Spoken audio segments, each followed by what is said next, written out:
O que você faria se um homem dissesse que pode decidir se você vai para o céu ou para o inferno? E se esse homem não fosse um santo, mas um mestre da manipulação?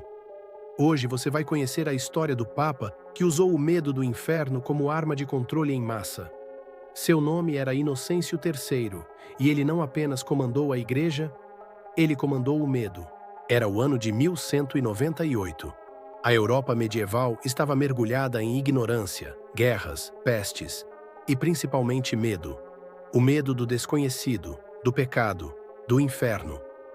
As pessoas viviam acreditando que a qualquer momento poderiam ser punidas por Deus ou por seus representantes na Terra. E entre todos esses representantes, um nome se ergueu acima de todos: Lotário dei Conti de Segni, mais conhecido como Papa Inocêncio III. Mas não se engane pelo nome. Ele foi tudo menos inocente. Inocêncio III assumiu o trono papal aos 37 anos. Jovem, ambicioso e extremamente inteligente, ele se tornou uma das figuras mais poderosas da Idade Média. E não apenas no sentido religioso, mas político, psicológico e até militar. Ele acreditava, de verdade, que o Papa não era apenas o líder da Igreja, mas o representante direto de Deus na Terra. E se Deus decidia quem ia para o céu, então o Papa também podia. Inocêncio III foi talvez o maior manipulador do medo coletivo que a humanidade já viu. Ele percebeu que as pessoas eram movidas não apenas pela fé, mas pelo terror do que viria depois da morte. Então ele amplificou esse medo e o usou como ferramenta de poder. Ele popularizou a ideia de que o inferno era real, literal e iminente. Desenhos, pinturas e sermões descreveram o inferno como um lugar de fogo eterno, torturas indescritíveis e demônios famintos por almas. Mas aqui está o ponto. Quem controlava o acesso ao céu era ele. Imagine isso. Você é um camponês analfabeto, vivendo num mundo sem ciência, sem direitos, sem esperança. A única coisa que te resta é a salvação da alma. E um homem diz que pode garantir isso, ou tirar de você com uma única palavra. Essa era a base do controle de Inocêncio III. Ele também institucionalizou a ideia de culpa coletiva, ou seja, se você pecasse, não era só você que sofria. Sua família, sua cidade, seu reino inteiro poderiam ser punidos. Era uma forma de transformar todos em vigias uns dos outros. Uma psicologia de pânico social. Se você pecar, Deus vai punir todos nós. Se você não obedecer ao Papa, está desobedecendo ao próprio Cristo. Mas talvez o golpe mais inteligente e sombrio de Inocêncio III foi a excomunhão. Para nós hoje, parece só uma formalidade religiosa. Mas naquela época, ser excomungado era pior do que a morte.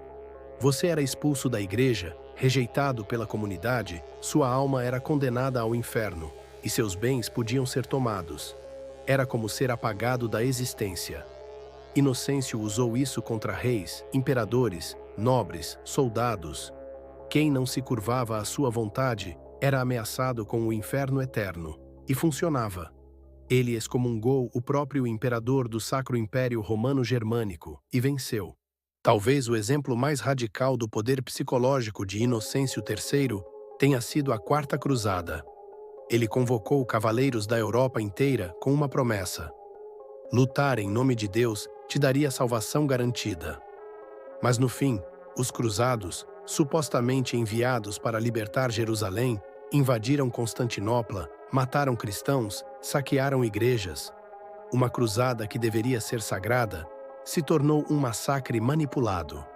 E mesmo assim, o Papa saiu como figura divina. Porque as pessoas acreditavam que ele era a voz de Deus. Inocêncio III ampliou o poder da Igreja como nunca antes. Durante seu papado, ele se tornou mais influente que muitos reis. E em vários momentos, mandou mais que os próprios governantes. Ele lançou a base para a centralização total da autoridade papal, o que depois levaria à Inquisição, ao absolutismo da Igreja e até à Reforma Protestante.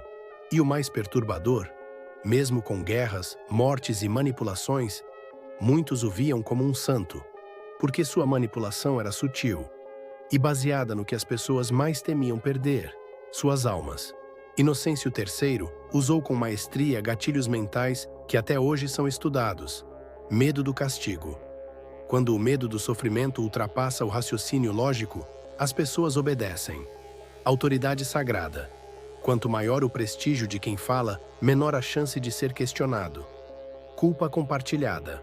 Fazer as pessoas se culparem não só por si, mas pelos outros. Cria autocontrole em grupo.